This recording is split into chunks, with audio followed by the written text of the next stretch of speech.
Welcome to Crypto Sapiens, a show that hosts lively discussions with innovative Web3 builders to help you learn about decentralized money systems, including Ethereum, Bitcoin, and DeFi. The podcast is for educational and entertainment purposes only, and it is not financial advice. Crypto Sapiens is presented in partnership with Bankless DAO, a movement for pioneers seeking freedom from the limitations of the traditional financial system.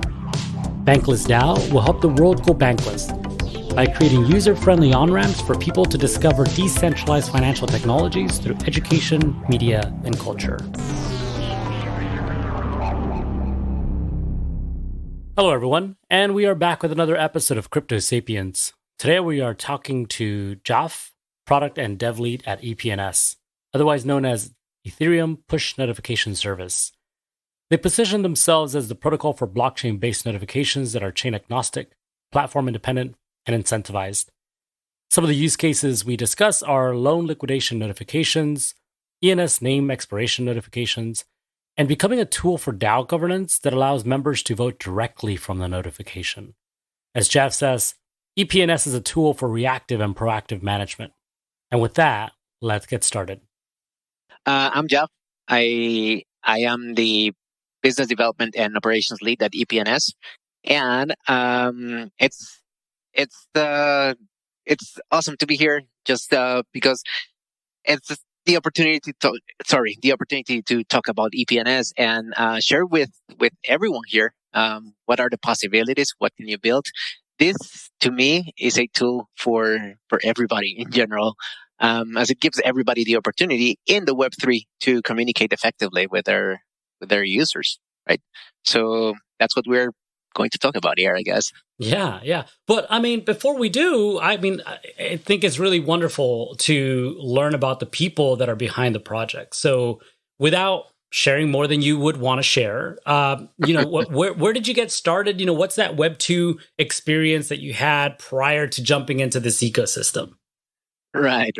Okay, so yeah, I started working back in the 2002, right? So I've been working for quite a long time already, and I started, like most of the people start at least where I live. I live in Costa Rica, by the way, born and raised in Costa Rica, and most people they start as software developers, right? So my background, at least for the early years of my career, is in software development. I did my fair share of software development, and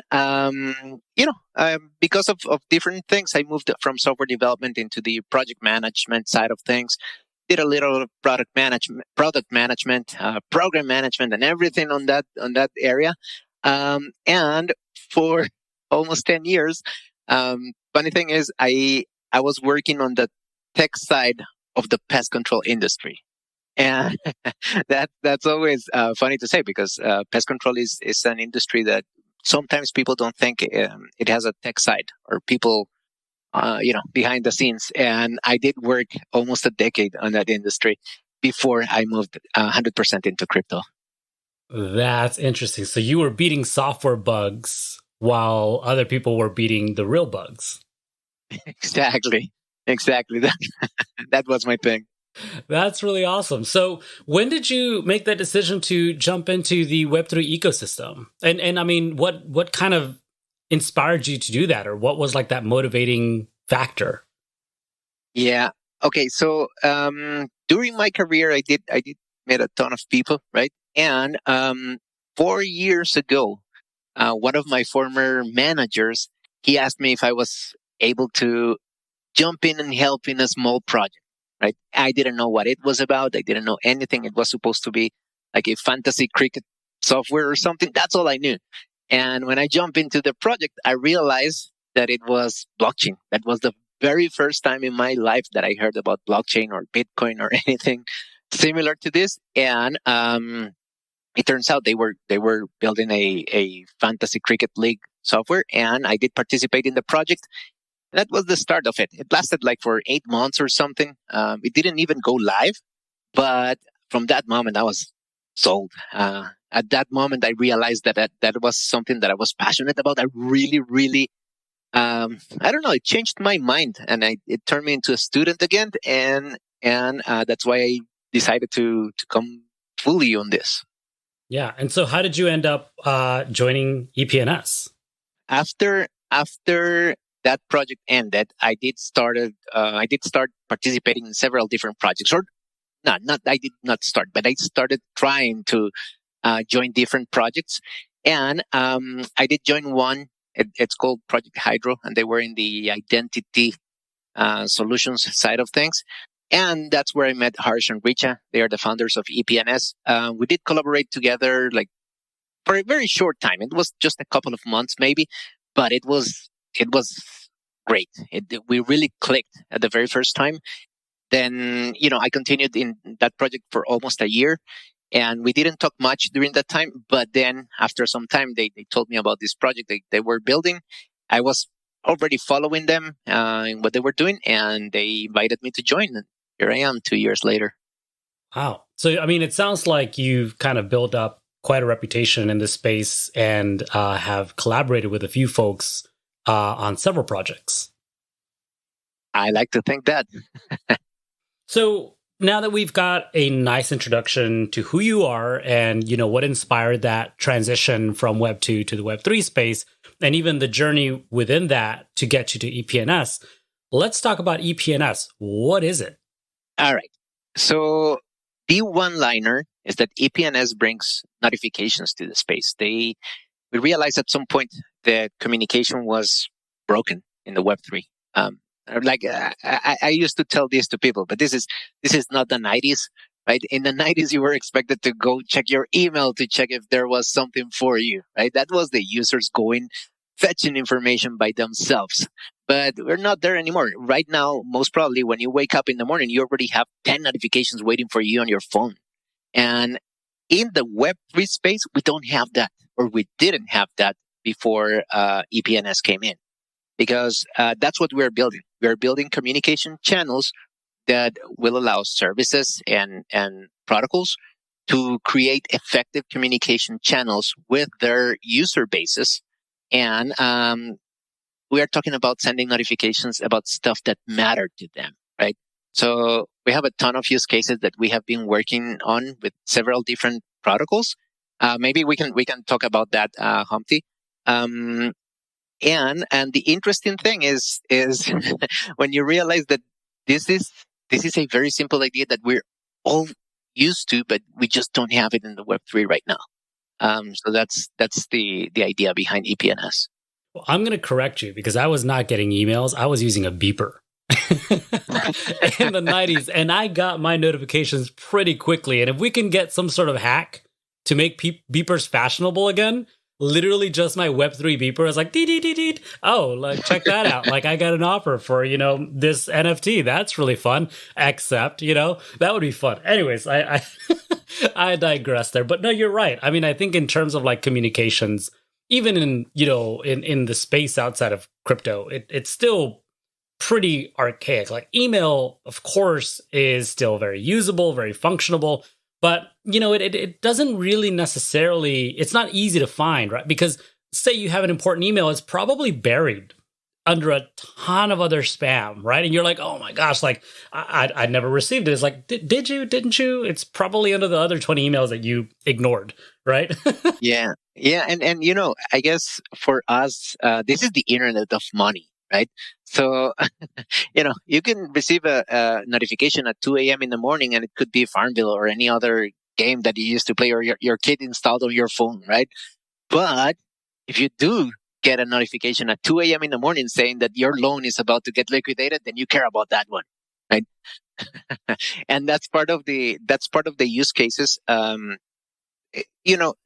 Originally when we started, definitely DeFi was one of the industries that was most interested at first, because it just makes sense. There are so many DeFi platforms that they were offering loans or other alternatives or products for the users.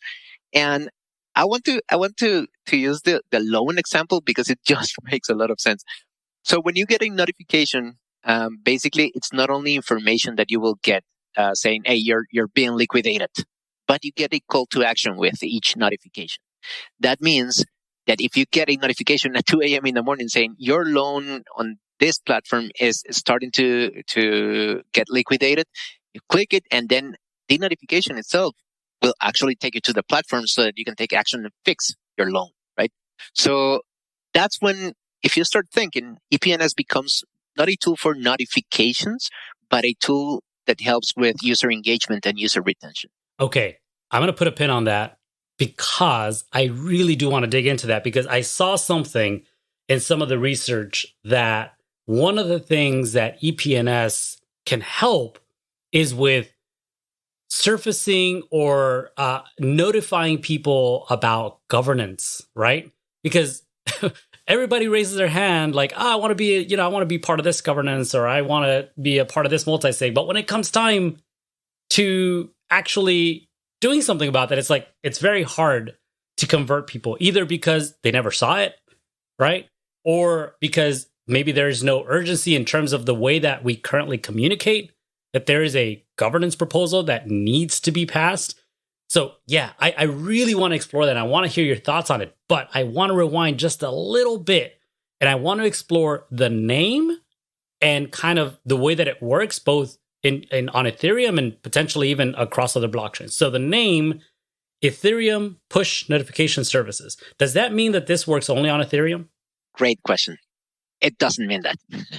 It means that we started in Ethereum. We love Ethereum. We have a special place in our hearts for Ethereum. But we realized that going multi-chain is something that we need to do, right? It's a need. There are so many things happening in so many different chains that we cannot stay on Ethereum only. That being said, we are going to Polygon first, right?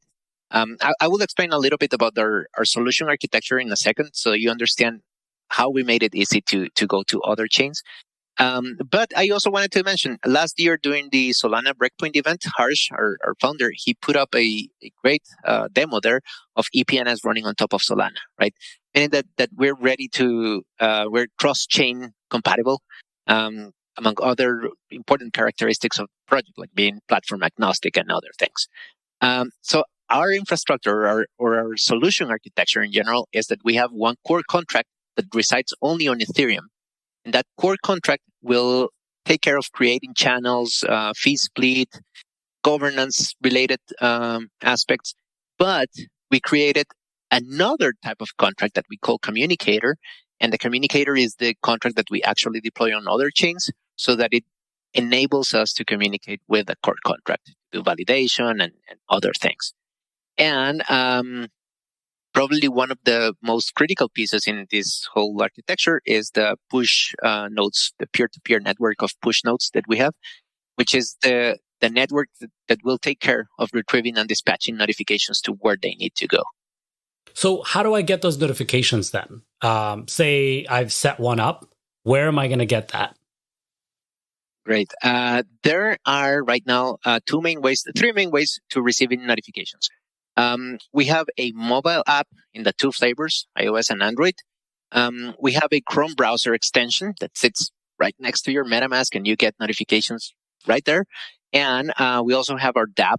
But on top of it, we are we produced and we are releasing SDKs and libraries that we are sharing with the developers community, so that they can do integrations by themselves. And that is, if you have an idea, you have your own product, let's say you're an individual contributor, then you can plug in super easy. As long as you have a channel running, you can plug in super easy to the network and, throw your notifications that you need to send to the network of nodes, and they will take care of dispatching them. Interesting. Do you foresee a future where EPNS will operate natively on Discord? And I only ask that because I think, maybe not a good thing, but a lot of the communications for many Web3 projects reside on Discord. And, sure, we probably don't want to put it right in the main server, but maybe there's like some sort of DM attribute that allows for you to see, is like, oh, I got a new message here, I need to check that out. And it kind of gives you a list of notifications from your entire, I guess, wherever you've integrated, wherever you're participating. Yeah. Okay, so that is a great question. We are in fact in conversations with different teams about integrations that might come from Discord or other tools, let's say like Twitter or any other social channel or network. But yeah, the answer is yes. At the end, EPNS has to be considered a building block, one more building block in any, not only the DeFi space, but a building block for the Web3. Because what it does is enabling that communication channel in any way you want to implement it, right? So that's the idea that you have in your mind is creating a bot that will trigger messages to your wallet address after some event happens, then that's doable. Because you will just add the EPNS block to your solution, and you will be able to trigger notifications to wallet addresses directly. So yeah, it opens the stage for developers to get really creative, and we have seen a lot of creativity already floating around to create solutions based on whatever are your needs.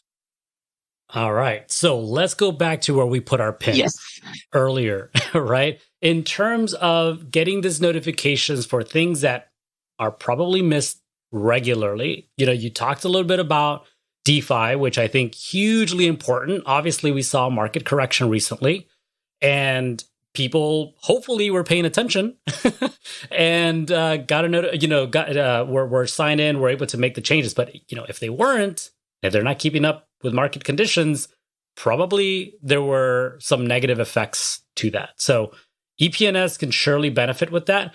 But aside from that, I think one of the things that we've seen tremendous growth in over the past years are DAOs.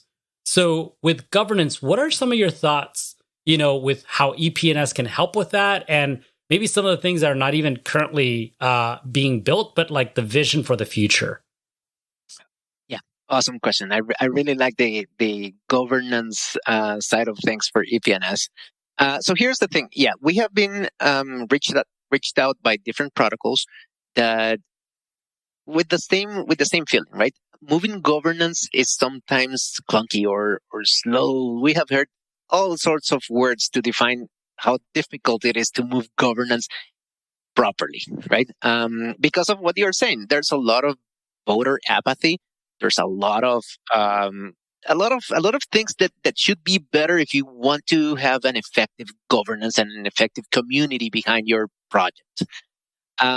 So one of the things that we have been doing is whenever, for example, there is a new notification, let's say in Snapshot or any other platform, but whenever there is a new notification, you can at that moment trigger a notification to your user base or to whoever wants to be notified about governance updates. You can trigger a notification immediately saying, hey, there is a new proposal. You get it on your phone. You can read what it is about, right? And if you click it, you can redirect the user, whether you want to redirect the user to the voting platform, or maybe you want to redirect the user to where the discussion is happening. But to add a little bit more to your question, you mentioned what's coming in the future. Something that is coming very, very soon that I'm really excited about is that not only you will get a notification saying, here's the proposal, read it, vote on it, but you will be able to cast your vote from the notification itself. So your notification will come, your notification will come with let's say 3 buttons, right? For, against, or abstain. Let's say, and you will be able to cast your notification, your vote from the notification. And that's cool because sometimes, as crazy as it sounds, maybe users will not want to go to the platform to cast their vote. But if you make it even easier, maybe they know what the notification is about, the proposal is about, sorry. If they know, then you can cast your vote right there and it ends there. Yeah, I think one of the things that you are bringing up, well, firstly, one of the major, I think, challenges with Web3 currently is the user experience, right? Is very poor. And I think that's okay currently because we're in build mode, we're in growth mode, we're a bunch of hackers, and we're just trying to leverage the technology and build out utility. And a lot of times we forget that there's like real people on the other end with various levels of expertise. And so there's a lot of improvement yet that is possible in the UX, the user experience of Web3. So one thing that I think at least stood out to me in what you just described there where directly from the notification, you can act, right? It reminds me of like e-commerce in Web 2, where there is the option to add it to the cart, and select all these things and then eventually buy, or just the buy now button. And it's like, let's reduce the friction to motivate people to, in this case, spend money, right? And people design that in a way because they realize if somebody puts it in the cart, the likelihood is, they'll forget about it. They're not going to do anything about it, right? And then they got to make sure they engage with you again and bring you back onto the page and buy it then.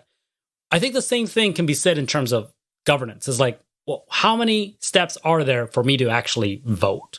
Like, unless I'm on Snapshot every day, the likelihood is that it's quite a few. Like, I'm going to see a tweet that's maybe going to take me to the forum to read what the proposal is about, which then is going to take me to maybe some sort of soft governance where it's on Discord to say yay or nay, and then maybe takes me to Snapshot to do the vote. Now, I'm probably overcomplicating that, but just to show an example that there's a few steps in order to just act and participate in that governance. I like what you're saying, where it's like, look, I mean, hopefully you're engaged enough in the project that you're supporting where you see a notification, the information that is shared with you is reasonable, and you can make a decision from that and act and participate in that governance. And I'm not sure if you remember, but back in the day, it was like a year and a half ago, maybe. There was like 1 week where crypto Twitter was all about save YAM because there was some voting or something that needed to be done. I remember that. Exactly. And if you got into crypto Twitter, that's all you were able to see all day long, save YAM and people calling everybody else to do something, right? But what if? What if? That's the important part. The what if. You didn't keep an eye on your social networks. You didn't keep an eye on Discord. You didn't get a message from a friend. What if you didn't get any of those? But if you did get a notification, a push notification right to your phone, then most likely you will take action. So what are some of the integrations? So you mentioned you wanted to talk about the partnerships that EPNS has been building. What projects are you talking to? What kind of integrations can we look forward to in terms of EPNS being rolled out in the future? Or maybe some of those that are already in effect? Yeah. Okay, cool. We have more than 40 collaborations confirmed. Right now, I think we have 29 channels in production. The thing is, we launched on mainnet on January 11th, and we have been consistently releasing one channel a day. That's part of our rollout strategy. We have a ton of channels in the DeFi space, right? So we have collaborations with DYDX, Oasis, CVI, many other important protocols in the space, Bancor as well. Bancor actually is a cool case because they decided to make a hybrid channel where they notify users about stuff that matters to them from their platform as a user of the platform, but they also use the same channel to send notifications about governance. So that's a cool idea that they did there. We also have channels, I keep calling them channels, but those are collaborations with protocols in other spaces, like in the services space. And that's important because EPNS is not only a tool that will allow protocols to be reactive and communicate something to the users after something happened, but you can use it as a tool that is more proactive, and you will try to do good things for your users. So one example is the ENS domains. Nobody wants to lose their ENS domain. Nobody wants to do that, right? And there is a channel that we have that will start alerting you 7 days before the expiration of your domain that your domain is about to expire. And the call to action in there is taking you to the renewal page so that you can go and renew your domain, right? Same goes, for example, for Pull Together. Like if you're the winner of the lottery, you might have $1 million waiting for you on your wallet and you don't know about because you didn't keep an eye on the social networks, or you didn't keep an eye on Twitter. So what if you get a notification saying, "Hey, you just won $1 million and go here to cash out," right? So that's what we're building. And on top of it, we got other important channels that we're releasing very soon. Like a wallet tracker that is in case you want to know if something happened with your wallet, whether that's something that came into your wallet or out of your wallet. But if you're not close to your computer, you better know that something happened, right? And that's part of the things. And I think it was important to mention this because it shows how EPNS becomes a tool for reactive cases and proactive cases. Right. So I like the fact that you talk about ENS because it just reminds me also of some of the I guess similarities in terms of naming convention, but also the flexible ecosystem in the fact that it doesn't just operate on Ethereum. So just to note that, and yeah, it'll make it a little more difficult because I am keeping an eye on a few ENS domains that I would like to have.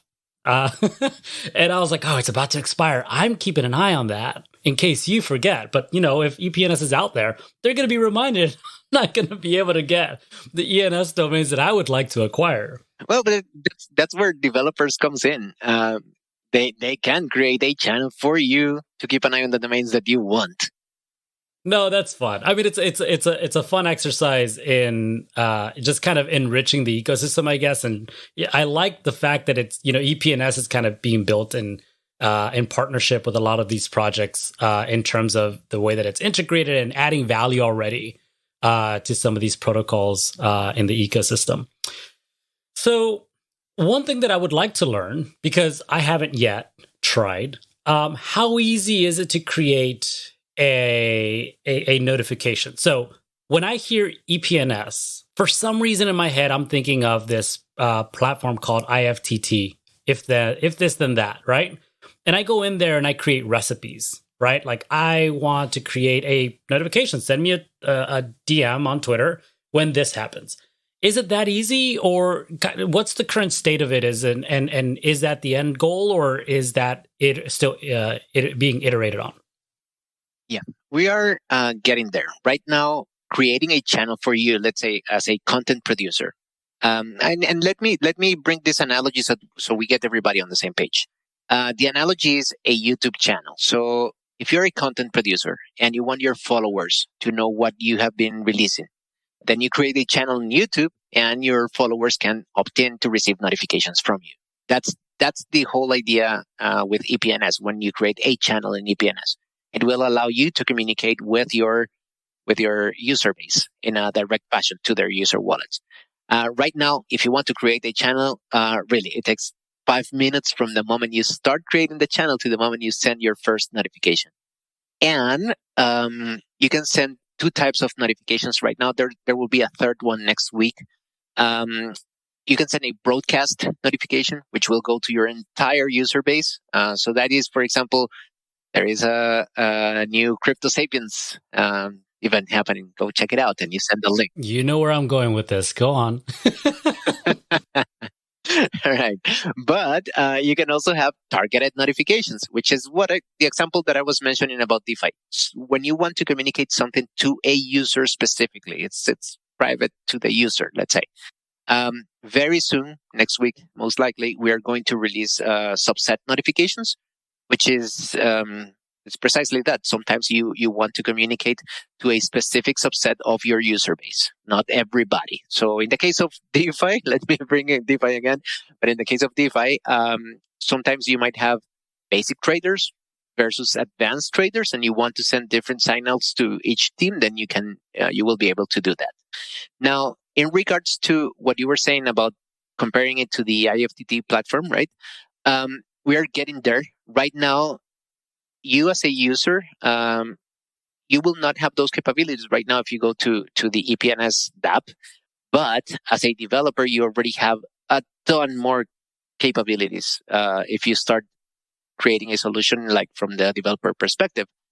Because our framework that we offer to create channels and whatnot, it comes with a scheduling engine that lets you be very, very flexible and as granular as you want. You can check for events happening block by block if you want, or you can set recurrence rules that says, nah, I want to check this every 1 hour, once a day, or things like that. So it gives you a ton of flexibility. You're not limited to consuming data from Web3 sources, so you can consume data from other sources like APIs or subgraphs or any other thing that comes to your mind, as long as you prepare a message that matches the protocol standards, and you will be able to send it. But yeah, we are making it easier for users that are not developers, so that they can create more dynamic notifications. Yeah, I mean, I think that that's going to be huge. Not that it's not huge already, but like really empowering individuals to be able to control features like that, I think is definitely something. I mean, I'm sure the demand is already there for people to curate, really, right? Their own ecosystem in terms of like what they want to interact with more regularly, or it's like, oh, I really wish I was in the Bankless DAO Discord more often or on their forum, but I just don't have the time, or I'm busy doing something else. But I want to curate my experience to be able to engage with what's important to me as it becomes available. So yeah, I think that's really, really amazing. And Hopti, you mentioned something about you with the ENS example, you keeping an eye on domains that you like. But there's the other side. What if you have multiple wallets with multiple ENS domains? And I wanted to bring this How topic. did you know? I do. Okay, so why did I bring this topic again? Because wallet bundling is coming as well. So it's about creating a one-stop shop for users. So on one single application, you will get notifications from all your different wallets, from all the different services that matter to you. And it doesn't mean that every wallet that you have will receive notifications from the same set of services, but you can have one wallet that you are using for DeFi, one wallet for NFTs, and you will get all the different notifications on the same app or browser extension. Yeah. And wait, is this all permissionless, or do developers need to reach out to the EPNS team currently to do these things? No, it's open, permissionless, and another beautiful thing is that being open and permissionless, we cannot take any arbitrary decision as to who can create a channel or not. But the cool thing is governance is also something that we are developing right now. And in the future, let's say a channel is created and they start becoming a bad actor, right? They start sending notifications that are, they are not good. I don't get to say if they are good or bad, but governance as a whole, they will be able to take that decision. And we have spam controls, or we call it the spam score. And what it does is that if you start acting wrong, then your spam score, it's going to be an algorithmic implementation of a spam score. So the spam score will start throttling down your notifications, giving you the opportunity to pivot into good behavior. If you do, then that's fine. You're going to go back to normal. But if you don't, then your notifications are going to start, you're going to start getting spaced from the moment you can start sending notifications. And not only when you can send notifications, but how many notifications you can send until you get to the point where you get to zero. You don't get to send anything. And the beautiful part of it is that governance will play a role on this, and governance will get to decide if a channel needs to be shut down or something like that. Okay, so thank you for leading us there. The push token. Let's talk about that, because I think it has something to do with governance. Does it? It has everything to do with governance. Perfect. That's a great question. Okay, and there is a little more. It's really cool. So the push token, we launched it last year in April. And push token is a governance token. It will, like most of governance tokens, it will allow token holders to participate in the direction of the protocol. It has a really, really cool feature that is not active yet, but it will be activated in the future. I'm talking about this year, right? You as a token holder, when governance decide to activate service fees, that is services, there will be a fee for them to send notifications and use the protocol. We're going to follow a traditional software as a service model. So there's going to be a fee.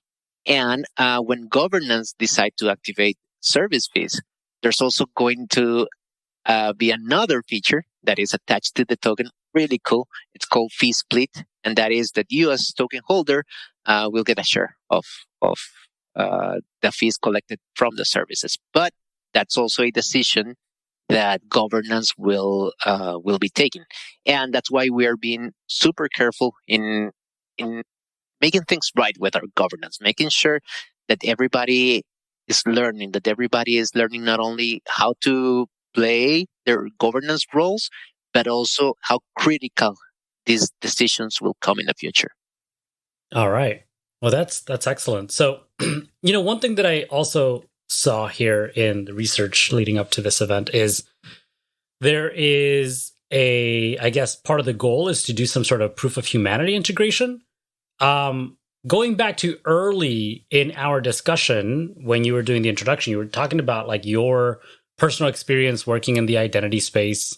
And then we also talked about being able to identify the different types of participants within an ecosystem where you have, I guess, more novice traders or irregular traders that are not as active and maybe more of a professional trader.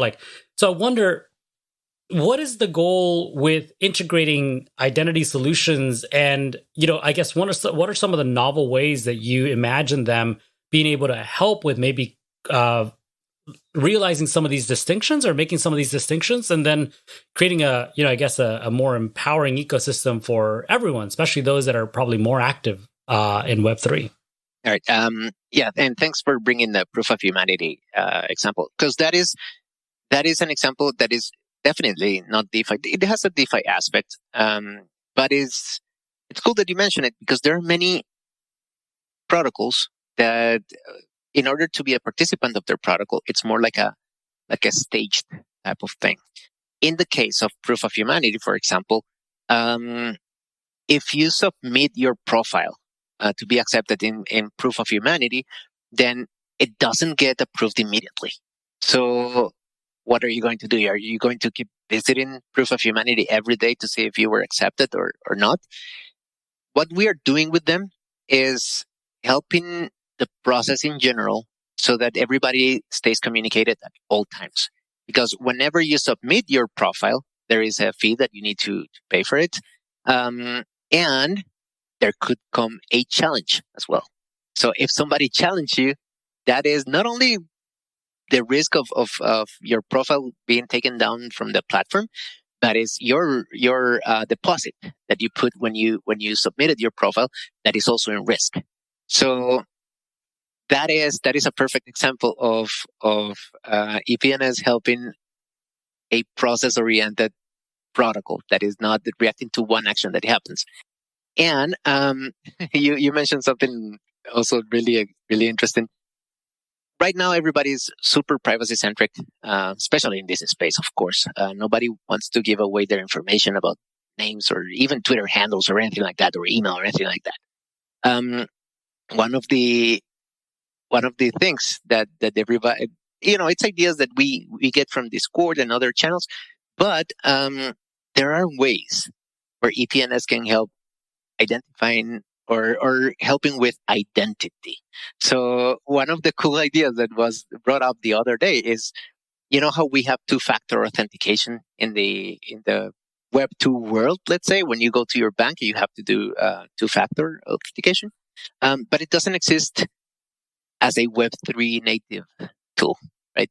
So what if you could come to your DeFi platform that you want to use, and you get a two-factor authentication message sent directly to your wallet so that you can verify that it's actually you who's trying to do something against the platform. That's interesting.